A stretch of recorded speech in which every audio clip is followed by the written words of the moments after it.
शैतानिर्रजीम बिस्मिल्लाहिर्रहमानिर्रहीम। Dear student अस्सलाम वालेकुम। ईटा और एमडीकेट के पास्ट एमसीक्यूज़ में से आज हम एक एमसीक्यू करेंगे।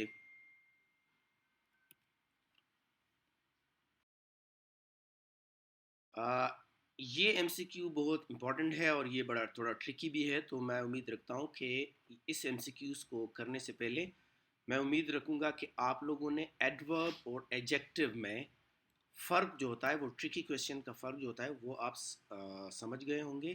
तो आज ये जो एमसीक्यू है इसको हम हल करते हैं।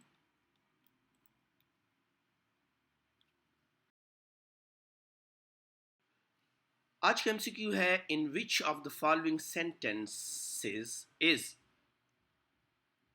Enough used as an adjective. मतलब ये है कि इन जुमलों में इनफ यूज़ हुआ है, लेकिन वो मुख्तलिफ पार्ट्स ऑफ स्पीच में यूज़ होता है। मुख्तलिफ जुमलों में यूज़ हुआ है, लेकिन एक जुमला ऐसा है जिसमें ये एडवर्ब यूज़ हुआ है। अब यहाँ पे मैं ये बात भी बहुत ज़रूरी करना चाहता हूँ कि इनफ एडजेक्टिव के तौर पे भी इस्तेमाल हो सकता है। इनफ मेनली एडवर्ब के तौर पर इस्तेमाल होता है, लेकिन इनफ एक वर्ड है जो एडजेक्टिव के तौर पर भी इस्तेमाल होता है। आपको पता है कि एडजेक्टिव वो पार्ट ऑफ स्पीच है या वर्ड है जो नाउन या प्रोनाउन को मॉडिफाई करता है, जबकि एडवर्ब वर्ब को या दूसरे एडवर्ब को क्वालिफाई या मॉडिफाई करता है। तो अब हम देखेंगे कि यहाँ पे इनफ कहाँ कहाँ पर यूज़ हुआ और किस या वर्ब को या एडजेक्टिव को किसको वो कैसे, मतलब एडवर्ब के तौर पर इस्तेमाल हुआ है या एडजेक्टिव के तौर पर। तो पहला जुमला है, there was a serious enough accident for the police to be called. अब इस जुमले को देखते हैं कि ये सीरियस इनफ जो है ये किस लिए इस्तेमाल हुआ है। ये इनफ एज एन एडजेक्टिव इस्तेमाल हुआ है या एडवर्ब।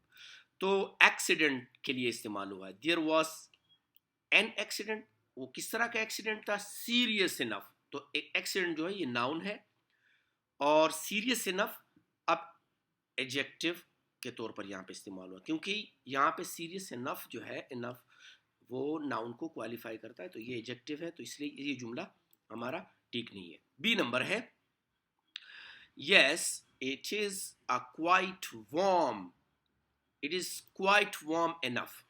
अब ये बहुत ट्रिकी है, इसमें कोई नजर नहीं आ रहा है अब इट क्या चीज है, लेकिन इसको हम समझते हैं, ये हम अंडरस्टैंड करते हैं कि इनफ यहाँ पे वार्म इनफ, वार्म इनफ तो वेदर के लिए इस्तेमाल होता है कि यहाँ का वेदर ये जो है ये काफ़ी गर्म है। क्वाइट मतलब क्वाइट इनफ या वार्म इनफ, तो वेदर जो होता है या इट जो है ये वेदर के लिए प्रोनाउन इस्तेमाल हुआ है, तो ये हमको पता चल गया कि वेदर जो है वो नाउन है और इसके लिए इट प्रोनाउन यूज हुआ है, तो ये अगेन एज एडजेक्टिव हो गया। वेदर किस तरह है, वार्म इनफ, तो अगेन नाउन और प्रोनाउन को मॉडिफाई कर रहा है, तो ये एडवर्ब नहीं है। अब आते हैं डी नंबर को, the company provided enough sources. अब देखें सोर्सेज अगेन नाउन है, प्लूरल नाउन है, और इनफ इसको मॉडिफाई करता है, मतलब काफ़ी सोर्सेज, तो ये अगेन एडजेक्टिव है। तो इन तीनों जुमलों में जब इनफ यूज हुआ है तो ये एडवर्ब यूज नहीं हुआ बल्कि एडजेक्टिव यूज हुआ है। अब सी नंबर में देखते हैं, if you work quickly enough, if you work quickly enough you will be able to make 2 of them by lunch time. अब यहां देखें वर्क इस्तेमाल हुआ है, वर्क वर्ब है, क्विकली इनफ यहाँ पे अगर तुम मतलब आप काम करते हो काफी तेजी से, काम करना वर्ब है, यहाँ पे ये नाउन नहीं है, नेम नहीं है। तो किस तरह काम करोगे, अगर तुम काफी तेज काम करोगे तो लंच टाइम तक आप 2 चीजें बना दोगे। तो यहाँ पे देखिए बहुत क्लियरली पता चल रहा है कि इनफ यूज्ड हुआ है एज एन एडवर्ब और यही हमारा करेक्ट ऑप्शन है। उम्मीद रखता हूँ कि आप इस तरह के ट्रिकी क्वेश्चन को समझ जाएंगे। इनफ और इनफ को एज एडजेक्टिव, इनफ को एज एडवर्ब यूज में आपको आसानी होगी। Thank you very much.